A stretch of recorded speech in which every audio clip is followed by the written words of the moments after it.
श्री कृष्ण की आराधना सिर्फ देश ही नहीं, दुनिया के कई हिस्सों में की जाती है। कोई उनके बाल स्वरूप की तो कोई ग्वाल बाल स्वरूप की पूजा करके आनंद का अनुभव करता है। कोई द्वारकाधीश के रूप में एक कर्मयोगी राजा की स्तुति करता है, तो वहीं कृष्ण कहीं श्रीमद् भगवत गीता के जरिए भक्तों को राह दिखाने वाले दार्शनिक के रूप में पूजे जाते हैं।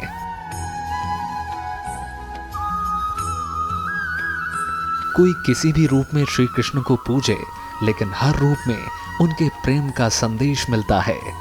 उन्होंने अपनी महालीलाओं से प्रेम का अमर संदेश दिया। चाहे महाभारत काल हो या फिर आधुनिक साहित्य, भगवान श्री कृष्ण आपसी प्रेम के प्रतीक के रूप में नजर आते हैं। खास तौर पर ब्रिजमंडल, जो कि कन्हैया की लीलाओं का धाम माना जाता है। मथुरा वृंदावन में भगवान श्री कृष्ण को यहाँ के प्रथम नागरिक के रूप में माना जाता है। यहाँ कदम कदम पर स्थित मंदिरों में लाखों श्रद्धालु पहुँचते हैं। मान्यता है कि भगवान श्री कृष्ण ने यहाँ पर अपने बचपन के दिन बिताए थे, इसलिए श्रद्धालु इस जगह की मिट्टी को पावन मानते हैं।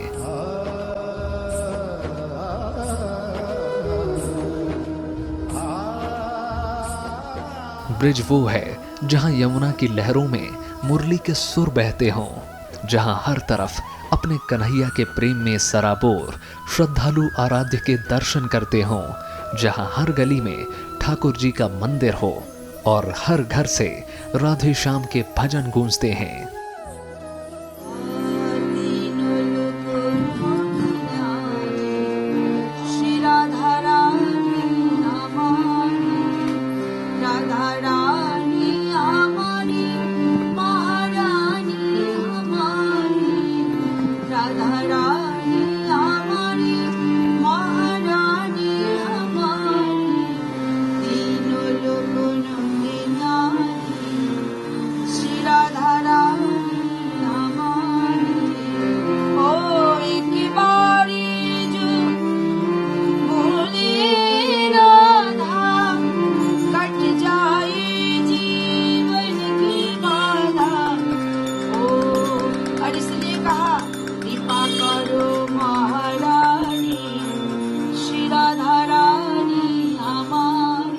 नमस्कार, स्वागत है आपका राज्यसभा टीवी में। मैं हूं नवविक्रम सिंह। आज अपनी बेहद खास पेशकश में आपको लिए चलते हैं ब्रज की यात्रा पर। जी हां, ये वही ब्रज है जहां के अधिष्ट देवता स्वयं भगवान श्री कृष्ण हैं, जिन्होंने प्रेम का संदेश पूरी दुनिया को दिया। तो आइए शुरू करते हैं ब्रज की यात्रा।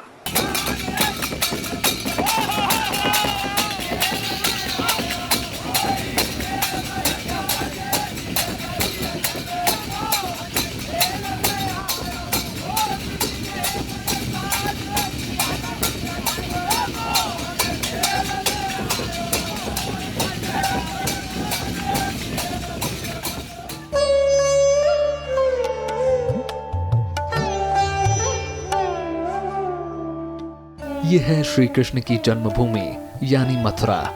पौराणिक कथाओं में मशहूर श्री कृष्ण की नगरी उनके जन्मोत्सव की खुशी मनाने के लिए दुल्हन सी सजी धजी है।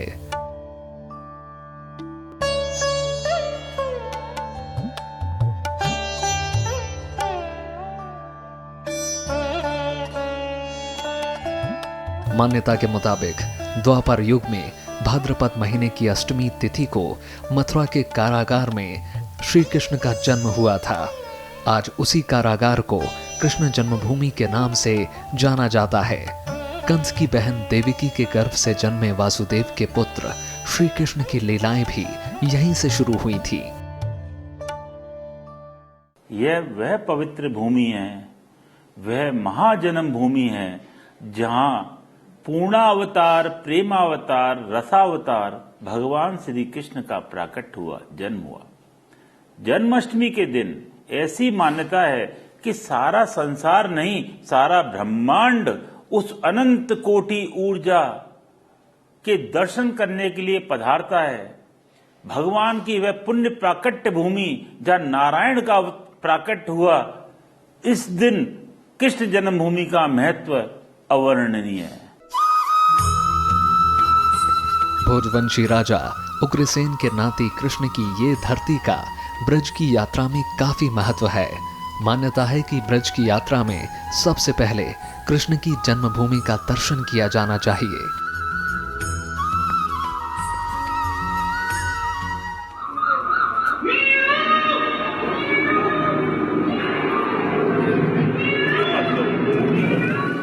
भगवान कृष्ण के जन्म के बाद वसुदेव उनके पिता कुछ इस तरीके की गुफा से उन्हें लेके गोकुल पहुंचे।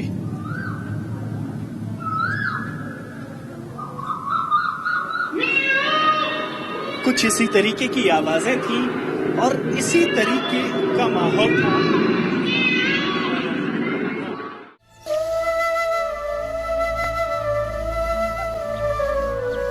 पौराणिक कथाओं के अनुसार इस जगह पर सबसे पहले मंदिर का निर्माण श्री कृष्ण के प्रपौत्र ने कराया था। बाद की शताब्दियों में कई बार इस मंदिर का पुनर्निर्माण किया गया।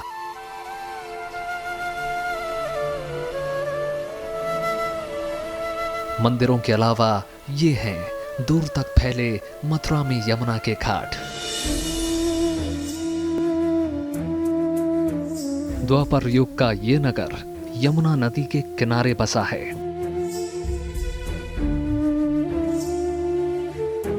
यहाँ यमुना घाट लंबे होते हैं और पत्थर की सीढ़ियों से होकर श्रद्धालु यमुना के पवित्र जल में स्नान करते हैं। यमुना हिंदुओं के लिए बेहद पावन मानी जाती है। ऐसा माना जाता है कि इसमें डुबकी लगाने से शरीर पवित्र हो जाता है और सारे पाप धुल जाते हैं। घाट के किनारे रहने वाले ब्रिजवासियों के लिए यही स्वर्ग है।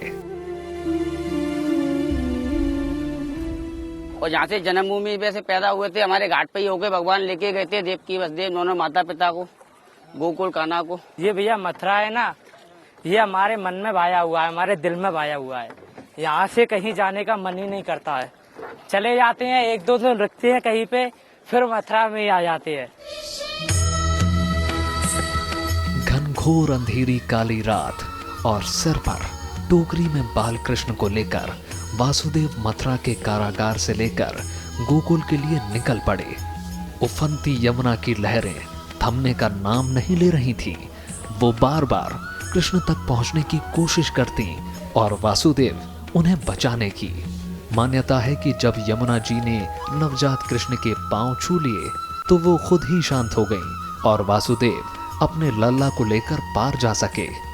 यमुना की लहरों को पार कर वो दुर्वासा ऋषि के आश्रम पहुंचे और फिर कई किलोमीटर की यात्रा के बाद उन्होंने गोकुल में प्रवेश किया। गोकुल जहां कृष्ण ने अपनी बाल लीलाएं की, नंद के घर में उन्होंने अपनी बाल लीलाएं की, जिससे पूरा ब्रज मंडल आभा मंडल में तब्दील हो गया। हाँ, बनई है ये तो बनई है। यहीं से सीधे निकले थे। अच्छा। हाँ, यहाँ से सीधे निकलने के बाद में फिर गोकुल में गए, वहाँ उनको रख दिए और वहाँ से उठा के लेके आए। वसुदेव जी भगवान कृष्ण को गोकुल में नंदराय के घर आधी रात को छोड़ आए थे। नंद के घर बेटी की खबर धीरे धीरे पूरे गोकुल में फैल गई और सांवले सलोने को देखने के लिए नंदराय के घर गोकुल वासियों की भीड़ जमा होने लगी। गांव में खुशी मनाने और मोद मंगल का सिलसिला शुरू हो गया। इसी गोकुल में कृष्ण और बलराम दोनों भाइयों की किलकारियां गूंजने लगीं। कृष्ण मुरारी और दाऊ के लालन पालन की जिम्मेदारी मां यशोदा ने बखूबी निभाई। दोनों भाइयों की लीलाएं गोकुल वासियों का मन मोह लेती। घुटनों के बल चलते कृष्ण की लीला को देख देख कर यहाँ के लोग फूले नहीं समाते थे। गोपियां नटखट बाल गोपाल को छाछ और माखन का लालच देकर खूब नचाती थीं। पत्थरों की सीढ़ियां, सकरी गलियां यमुना के किनारे किनारे हमें सीधे नंद के भवन के दरवाजे पर लाकर छोड़ती है। नंद के भवन में बाल गोपाल को प्रतिदिन लगने वाले माखन, मिश्री और लड्डू के भोग के लिए श्रद्धालु दान दिया करते हैं। यही वो स्थान है जहां माता यशोदा भगवान श्री कृष्ण को झूले में झुलाती थी, जहां मोहन झूले में सोते थे। यहाँ विशेषता यही है कि यहाँ बाल स्वरूप की बाल लीलाएं हुई हैं। ये ऐसा दरबार है कि इस दरबार में जो आके मनोकामना मांगते हैं वो पूर्ण होती है। जैसे किसी के संतान नहीं होती है, किसी का बिगड़ा अटका हुआ कार्य है, जो भी मान्यता भगवान को जुलाते समय आप छोड़ेंगे वो 11 महीने के अंदर पूर्ण करते हैं भगवान। दूसरी विशेषता ये है कि सारा मंदिर यहाँ पक्का है, पर ये 3 पग भूमि कच्ची है। ये वो स्थान है जहाँ भगवान कृष्ण घुटुओं से खेले हैं, मुख में माटी खाया, यहीं से ब्रह्मांड घाट पर जाके प्रभु ने ब्रह्मांड का दर्शन कराया। यही चमत्कार भूमि का है। भगवान तो सब जगह, ब्रज की भूमि के लिए संसार जाता है। यही नहीं, गोकुल में अनेक जगह हैं जहां श्रद्धालुओं का तांता लगा रहता है। इनमें वो स्थान शामिल हैं जहां मैया यशोदा ने कन्हैया को ओखली में बांध दिया था, तो कृष्ण ने कंस के भेजे दानवों का संहार किया था। कहीं माखन चुराते पकड़े गए थे गोकुलवासी आज भी कृष्ण के रंग में रंगे और पुरानी परंपराओं को निभाते दिखते हैं।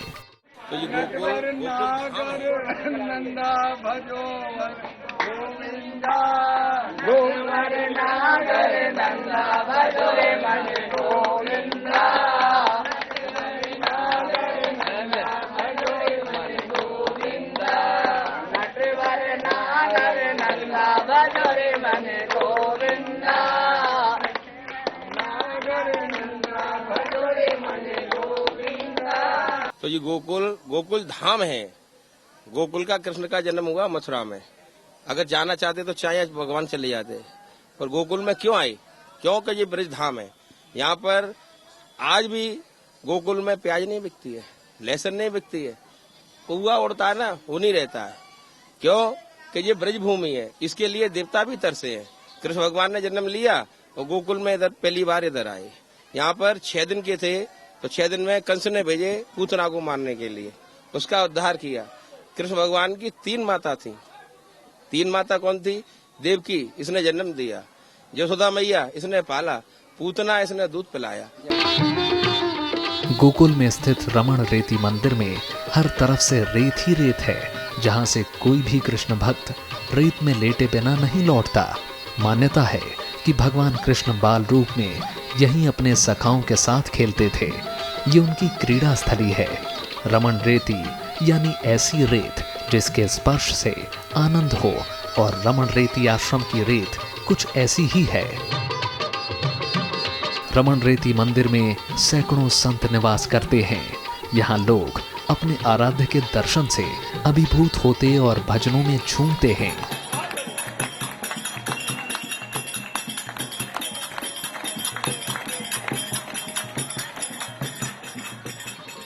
यूं तो कृष्ण की लीलाओं पर हर काल में रचनाएं हुई, लेकिन इनमें रसखान की रचनाओं का विशेष महत्व है। टापू पर लाल पत्थरों से बनी कृष्ण भक्त की रसखान की समाधि भी यही है। माना जाता है कि संत रसखान ने इसी भूमि पर तपस्या की थी। कृष्ण भक्त ने रसखान को ऐसा मोहित किया कि वो तमाम दीवारों को तोड़कर अपने आराध्य की ब्रज भूमि में आकर बस गए।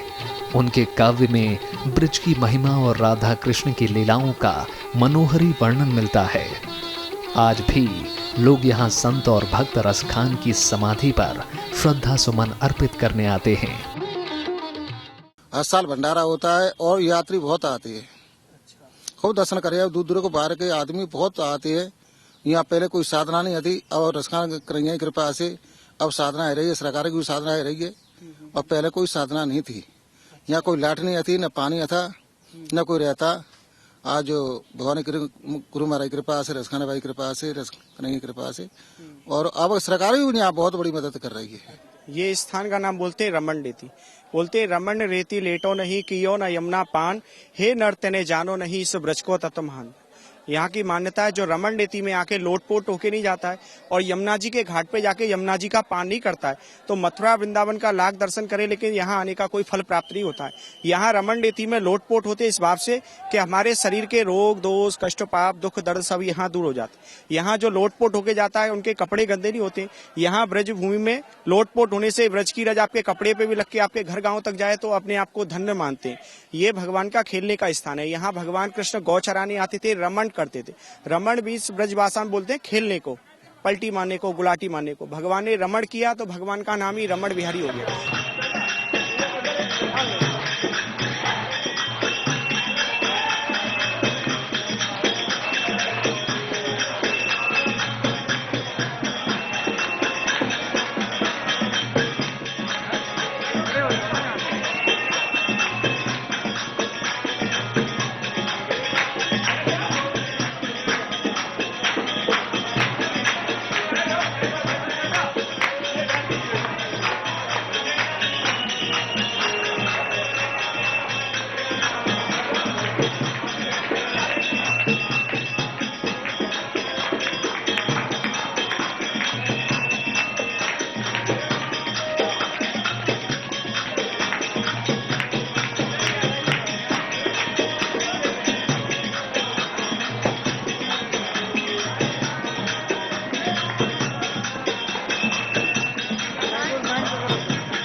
कंस के भय से नंद बाबा कृष्ण और गोप ग्वालों को लेकर गोकुल से दूर एक पहाड़ी पर जा बसे, जो बाद में नंदगांव के नाम से प्रसिद्ध हुआ। नंदगांव और बरसाना की लठमार होली दुनिया भर में मशहूर है। कहा जाता है कि कृष्ण राधा और गोपियों के संग होली खेलने ग्वाल बालों के साथ नंदगांव से बरसाना आया करते थे और गोपियां उन्हें लाठियों से मारा करती थीं। तभी से ये परंपरा चली आ रही है।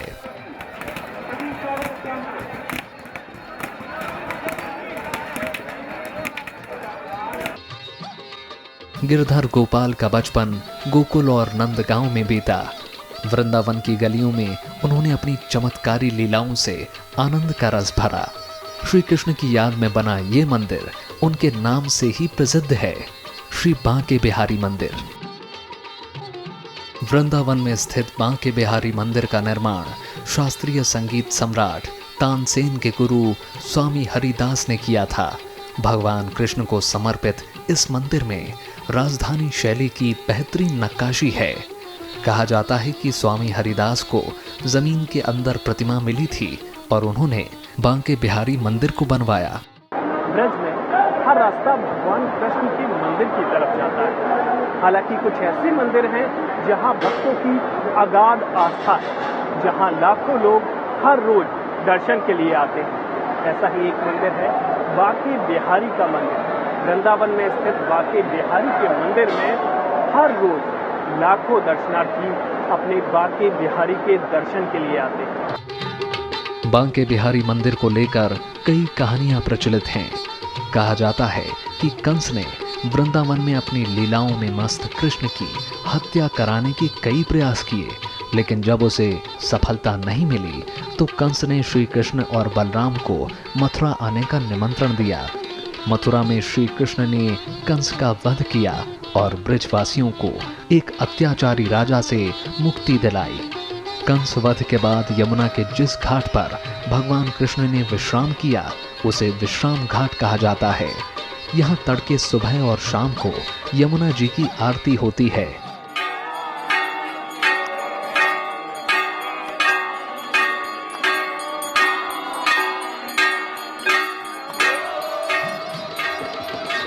यमुना के तट पर श्री कृष्ण की लीला, श्री कृष्ण का बचपन गुजरा है। यही वजह है कि यमुना नदी को कृष्ण प्रिया भी कहा जाता है।